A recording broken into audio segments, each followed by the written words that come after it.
you want me to stand in front of the camera? Yeah. Oh, okay. Yeah, here. All right, guys, I'm at Josh's place. We just loaded this up. Hey.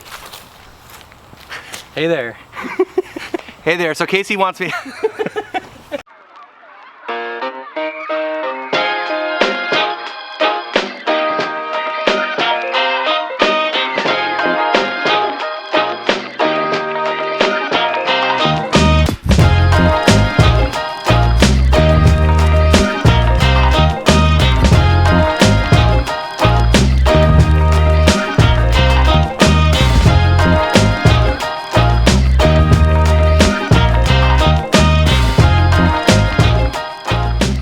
A lot of bed prep today, so filling wheelbarrows, hauling compost, I guess my job, I guess it kind of is. So we're just getting these beds prepped, mostly in plot 5 and tunnel 1. I'll show you guys those.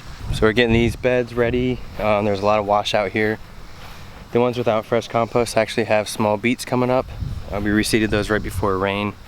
The intense rain actually was enough to crush the ceiling, so we had to reseed it. So we're getting ready to seed beets. I do a bed of gold beets and red beets.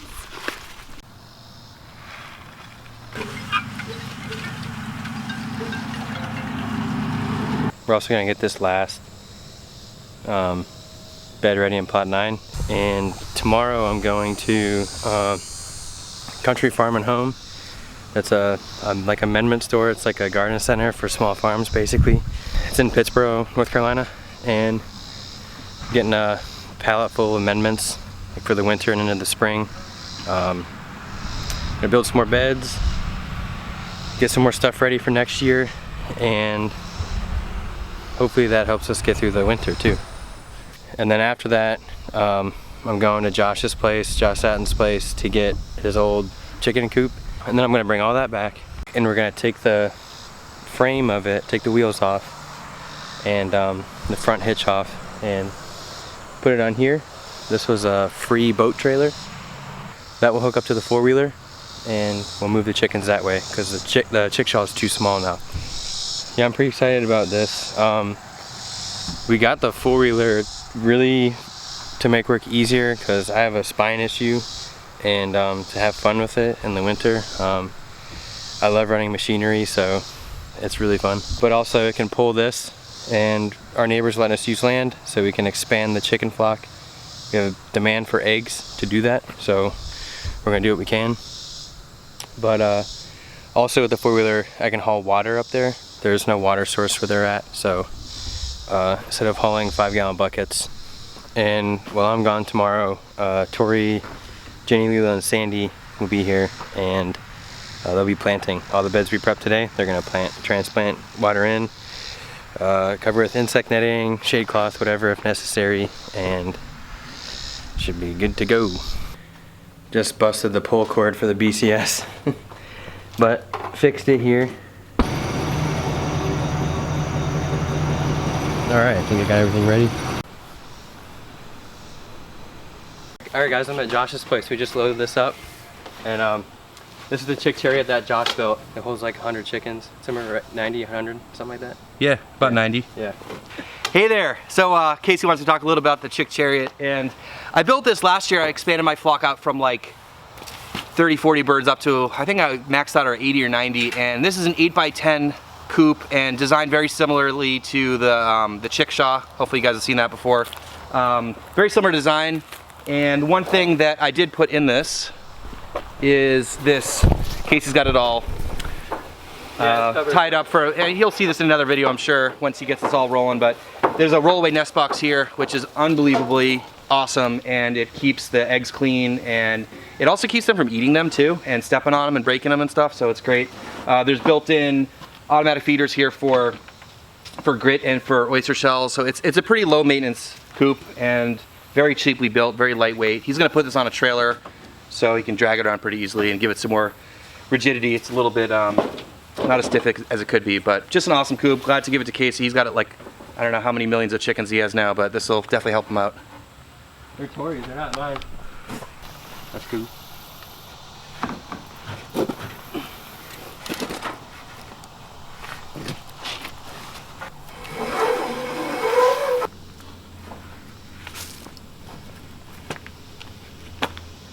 All right, so Casey has me holding this rope while he works his magic. You guys know, like, Casey is the rope master here. Yeah. He asked me before I got here, he's like, "You see any pictures of the trees so I can like string something up with the..." Well, that was if we couldn't lift it, but we were able to get it on here pretty easily, actually. Yeah. But comes with lots of big ropes, so... It's orange, so it signals wide load. Right, because people can't see this ridiculous coop. I think it'll be fine, especially on the highway. Okay. These are like the... So depending on how you wrap the rope and stuff, it will hold its tension, like where it has a lot of friction against it. Sure. Casey, you think you got this strapped down enough? I hope so, yeah. You have like 80 ropes on this thing, man.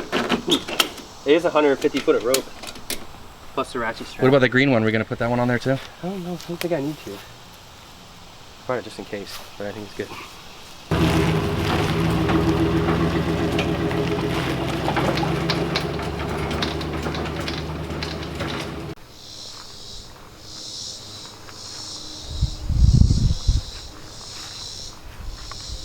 Alright, back home we just got the chariot off there. Long day. Gotta unload all the amendments here, and there's like, I don't know, maybe 1,500, 2,000 pounds or so. It was quite a bit. So apparently, well, the lady that runs Country Farm and Home said that there might be a shortage in amendments, so this is anything we might need this winter, plus another plot, plus this area up here with the 4 tunnels if we do it soon. We'll probably definitely cover crop it, so get the chemistry right first and then the cover crop and be on our way. All unloaded and ready for whatever we use it for. Since we've been using these amendments and getting our soil right and getting it tested and all those things, you tend to not have to buy as much as time goes on, which is nice because, let's see, yeah, $1,000 for what it will produce. That's like nothing, and it's just the cost of business, really. It's just the way it is. Yeah, but that should keep us good for expanding and maintaining for probably for about a year, so it's pretty good.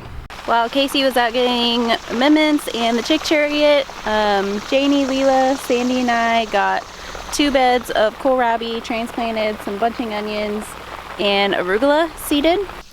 Then we transplanted a bed of dinosaur kale, a bed of tatsoi and pak choi, and then I seeded some radishes. And then over here in plot 9, we got a bed of head lettuce transplanted.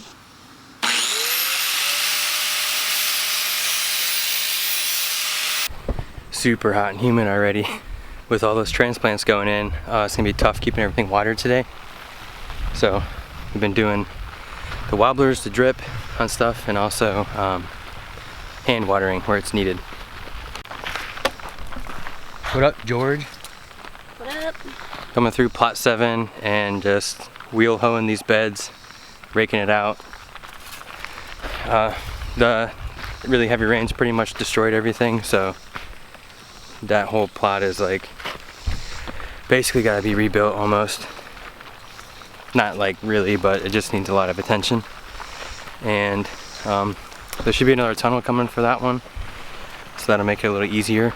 The thing with microclimates and all that they've been talking about, it rained 11 inches here in 2 weeks, but it didn't rain 11 inches in 2 weeks in the tunnels. So we're already like halfway through this compost pile. We might need a 3rd truckload here. This is just summer going into fall.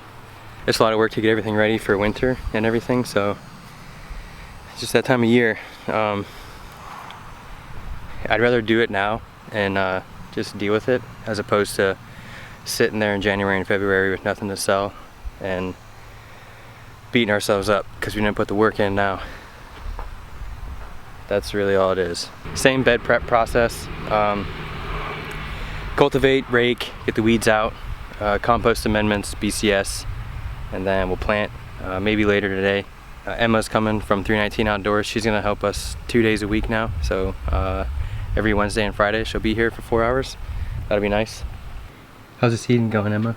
Good. Alright, Emma's finishing up the seeding and Tori's replacing these collards. Some of them died from the heat, so remember when I said plant double for what you think you'll need? This is one reason why. How's it going? Good. Yeah, after I get done transplanting these and filling them in, Emma's gonna water it in right away just to kind of help them get established and also help cool down the plants that are already in there. Okay, Tori and I got all the compost down here on these beds. So next step is amending them and getting the BCS on them and figuring out what we're gonna plant and where we're gonna plant it. So the plan is for a tunnel here and a tunnel over there, and that will put all of our plots with one tunnel, so 4 beds in and 6 beds out. Nothing like that rainforest humidity.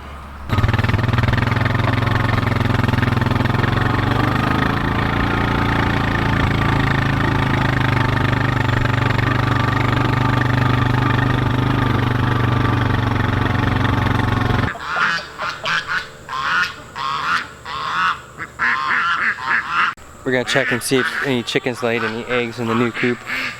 We're gonna put it on that boat trailer eventually, just there's too much stuff to do right now, so we just brought it back here so they can get used to it. Is there any in there? There's one. Probably one of Josh's chickens that we brought home. Yeah, probably. If we take the chickshaw out, I bet they'll use it. This one over here. Alright, kind of a weak harvest day, but it's the end of August. It's just kind of the way it goes. We got like some stuff growing, but a lot of it we have to flip and get ready for fall. We're out here doing some seeding. Planted this bed with Emma yesterday. More salad. Tori seeding plot 7. The beds that we did and beds we just did the other day. And yeah, we might try and do some planting now because it's the end of the day. It's getting colder. It was super hot today, really humid. What are you seeding? Arugula. If you guys remember the carrot bed here, it is germinating. So pull this tarp off, get some water on it, and then take this tarp and put on the arugula that Tori's seeding right now. Yeah, I was thinking about all the stuff we lost just from the rain. It's like $8,000 worth of crops. So that's a reality check. So if you think about it, a tunnel like that one is like $1,800. So just losing those crops completely justifies getting more tunnels. Whatever you want to call the weather in the future, whatever political name you want to give it, whatever it may be.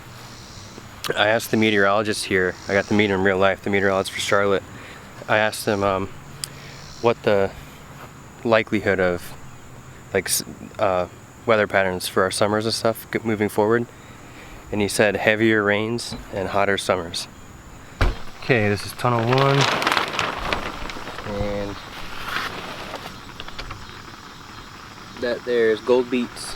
Pull these tarps off and then take them over there to where Tori's seeding the beets now. And yeah, I think this is 4 days since we seeded this in here, so with the tarps. Good germination too. This is a hard time of year to get stuff to germinate. Really it's a hard time of year for everything. Pest pressure, fungal pressure, weed pressure, heat. You run out of sunlight. Alright, it's a little bit after 8 on Thursday, and I seeded and watered in the beets and arugula and tarped it. And I also, Casey uncovered the carrots that I seeded the other day, and I watered that also. Tomorrow, Emma and I are going to try and transplant some more kale in this bed here, and then also transplant some salanova in this bed. We also untarped the beets in the tunnel where we had the tomatoes, and those germinated, so I have the drip running on those to get those watered in. and we still haven't eaten dinner, and I have to coach tomorrow at 5:30 in the morning. Accounting tip of the week this week has to deal with, it's kind of like a spin-off from last week about staying on top of your bookkeeping, but it's basically how to keep organized with all your bookkeeping and office organization and stuff like that. So the number one thing that I would recommend is to have a good bookkeeping system. So if you're not doing that much, you might be able to make it work with like an Excel spreadsheet or something like that. But really, I truly recommend like QuickBooks or some sort of accounting system. Like Peachtree used to be a thing. I don't know if it still is a thing, but QuickBooks is probably the best one. It's the one that I use. I just use the Simple Start program, which is like 20 bucks a month, and it's totally worth it. Like, it makes everything so easy for me where I just have to set everything up once and then enter it. Definitely would recommend using something like that. Once you get into like hiring employees and having payroll, then you kind of have to bump it up to a better program or like the premium program or whatever. But for us right now, is the simple one is enough for us. I also keep track of our to-do list. We have a big like chalkboard in our living room, so I will write stuff down on that, what we need to do, and then also in my phone, just a to-do list. It's really handy because I always have my phone on me, so whenever I think of something, I'll just take my phone out real quick and write it down, and it's added to the to-do list. And I usually have it broken out by day of the week, so I'll have like Monday through Wednesdays are kind of like work days, and then so I'll add stuff to the list that needs to be done during work day. Thursdays and Fridays are like harvest and market prep, so the to-do list becomes a little bit different depending on what needs done and the day of the week that it is. But ultimately it just comes down to like how you stay organized, you know, like do something that's going to work for you. If you're a visual person and you need to see it written up on that chalkboard, like do a chalkboard. Or if you're not and you can just make a mental list and keep stuff that way, then do it that way. Alright guys, rolling up on Tyler's place. Tyler's fancy. He's got a gate now.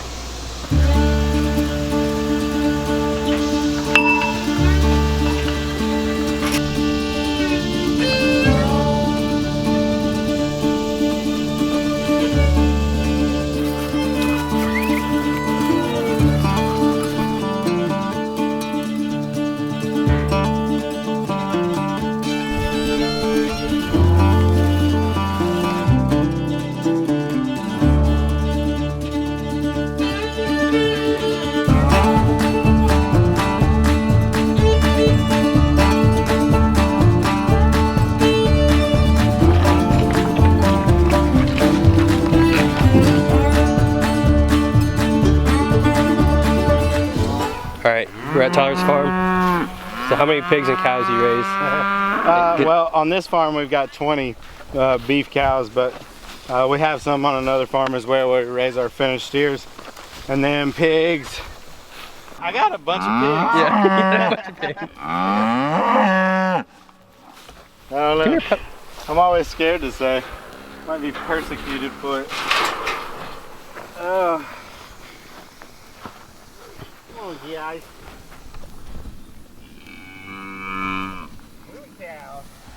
Come on.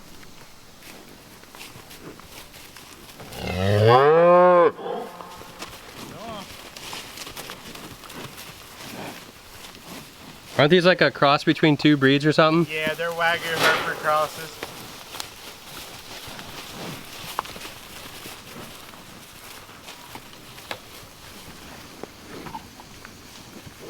That's what I'm doing all week. Is the boar a Berkshire?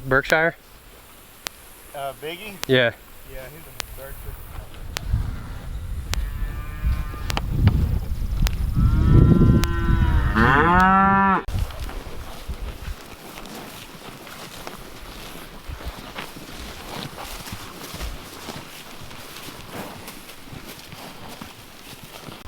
Tyler's farm is 120 some acres, so it goes all the way back here, and the pigs are out there in the forest, and yeah, it's huge. There's a creek back here. Some good water. It's nice. Well, you want your belly scratched? Tyler does all the breeding and stuff, so these pigs are something like almost ready or something like that. I'm not really sure. And then these two over here are ready.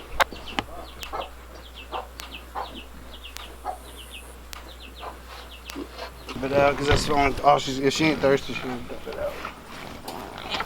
This is one that's pregnant. Yeah, she's coming along. She's still got another couple weeks. She's kind of mean, so Oh, really? she's segregated from the rest of them, so she learns how to behave herself. Piggy jail. Piggy jail. This is the younger one. She likes to chase them and be ornery, but she's a third-time sow, so she's a good sow. She don't want to share her space. If I was rich, I could just have it all wired with nipples. All those have nipples, but I don't get enough time. Plus, I've got so both of these will probably fail in the next 48 hours.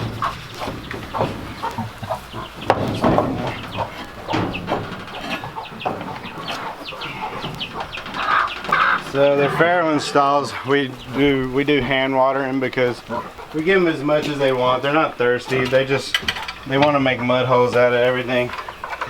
And they'll make mud holes in their farrowing stalls. It's not good for the babies. All she's gonna do is dump it over. When she gets done drinking.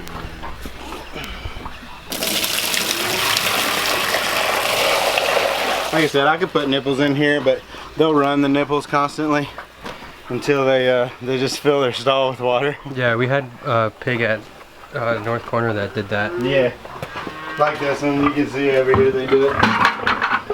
He just holds it sometimes. If he wants to be a real butthead, he'll just hold it.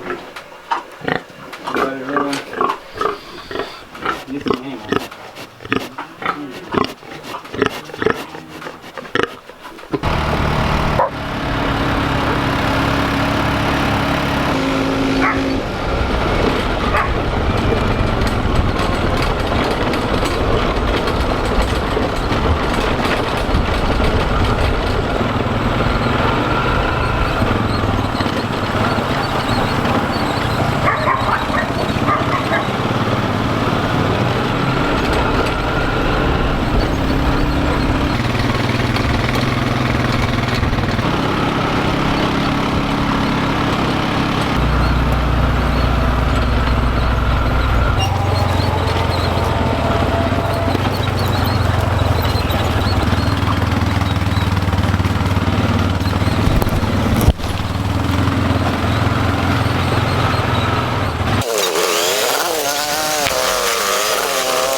Yeah, Biggs. Look at this thing. Yeah. They're just piglets. These Oh, aren't there's- even full-grown pigs. Piglets doing this damage? Yeah. Or I guess disturbance? About 50 piglets. And they've been in here 3 weeks. I mean, it's deep. You can feel the... I know, it's soft. It's really soft. Yeah, I just like walking through and seeing what they can actually do. Like the way they eat the back of those. I was gonna say from a, I don't know what you call it, horticulture or permaculture standpoint, how do you take something like 50 pigs, 50 piglets, not pigs, not hogs, piglets, put them in a 4-acre paddock, and they annihilated the bottom of the floor in less than 3 weeks? So, I don't say they'd annihilated it, but they've certainly touched it all, right? This is nice though. So that would be conducive to good, mature regrowth for the forest, right? I think so. But then in order to, at what point does that go beyond the health of the forest? And from a pig farmer like me who raises pigs in the woods, to me it seems like any viable amount of pigs to make sure that my farm can be profitable, you're talking hundreds a year. Mm-hmm. So to have, my dogs are chasing deer. That's what that noise is. Oh, really? Yeah. But for me to, for me to sustainably raise hundreds of pigs without turning forestry into, what would they turn it into? Silvopasture? What only strong trees could survive the top of the roots that's been taken off, but all your soft trees, your pines and all that are gonna, Yeah, I think the idea of when you're, at least from what I know, when you're coming through the woods or like trying to make a silvopasture, you get rid of the weaker trees and leave the stronger. Well, the pines aren't going to live as long as the oaks and stuff. Yeah. For me in my land, the pines are a nuisance. You can see they're all, I mean, you can see even now with this one. Yeah, that's pretty much dead. Versus the poplar. I mean, the poplar, even though poplar's a pain for my farm, but you see all the pines are already dead. And they're, a lot of them are, and they're already, they haven't really had any intense animal disturbance like they're getting now, so they don't last long. I guess it's good that, I have all this woodland because I can turn my farm into silvopasture pretty easily based on what they're doing right now. But my question is if you raise hundreds a year and the land can only handle 10 pigs per acre for a month at a time, you're talking a lot of land, vast amounts of land. And so the question becomes to a community of folks who want to raise hogs on a volume-based scale and get them out of the houses. How do you do that and not destroy the land? That's something I'm still battling with. I mean, me being a 5-year, pig farmer and looking at my own land and the disturbance that's created from just 50 pigs in such a short period of time, and I've got 126 acres. I've got more than your average farmer, for pigs. And and I'm kind of at a loss for that. But the the movement part of it, I do understand. I've seen other pig farmers doing it using monoculture, and so that's a confusing thing because they're doing monoculture fields of alfalfa or fields of corn, 20-acre fields that were designed in a monoculture fashion, and then they let the pigs in there and they just do the 2 hot wires around the entire corn and they let them eat all the corn stalks and all that. But then you're supporting monoculture, and the whole idea behind, if that was just grasslands, then you'd have to move them twice as fast or maybe even 5 times as fast. So the reason they're using it in a monoculture setting is because they don't mind it being turned completely into dirt. Because it's going to be anyways. Yeah. While that the argument could be that's a more sustainable method than spraying it. True. If we're going to have an impact on monoculture, then what if we allow it to continue but limit the amount of chemical input with our sustainable pasture-based practices or woodlot-based practices? Maybe that's where pigs, bridge the gap.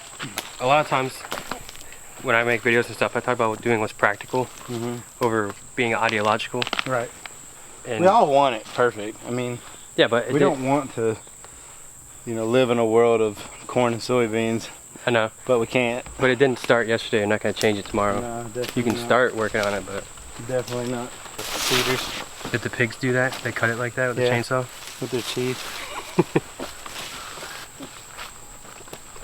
Oh, that's cool. Yeah. This is a hemlock right here. Oh, nice. Yeah, the hemlocks are kind of rare. Now there's stuff in my pigs at it. Yeah, I do a tree of the week segment, and I'm going to do this one this week. Oh, there they are. Oh, they're all being lazy. Now they just took off running into the woods. Yeah. Oh, I'm going to go over this real quick. They'll come back. So this is an evergreen, but it has these 2 white stripes on the bottom of the needles. It's mostly an East Coast tree. And it will get these little cones. This one doesn't have any yet, but I have some big ones by the barn. yeah, I remember that one.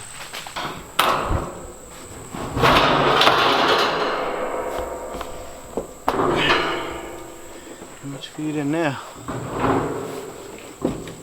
Pigs eat an incredible amount of food. Amazes me. You can, like, they're in this paddock with all this woodland and everything, and they still just destroy pig feeder. I'm not one of those folks that believes in a certain type of hog. I raise all different kinds of hogs. There's mangas in there and Berkshire Ossabaw crosses and whatever. I don't care. Maybe if we get on the outside of the fence, they'll come back. Those little mangas.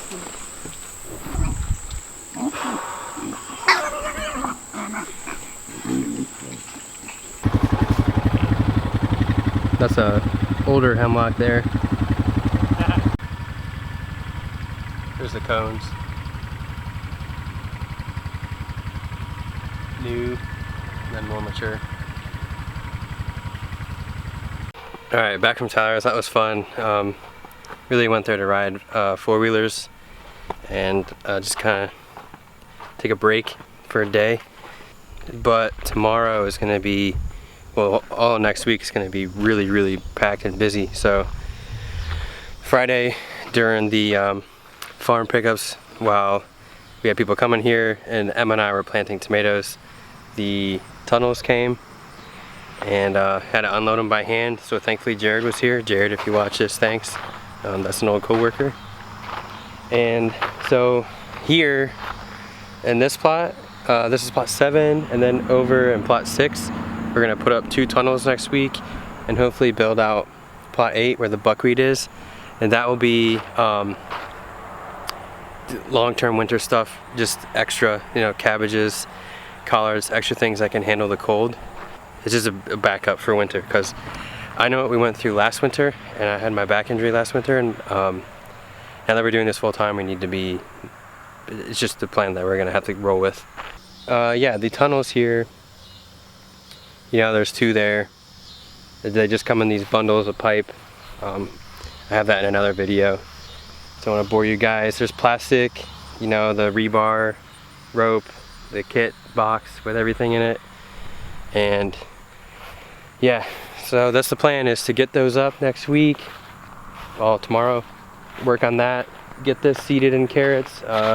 These beets are getting wrecked by armyworms, so there's another generation of those that just came out. So we're gonna have to deal with that. And yeah, keeping everything watered.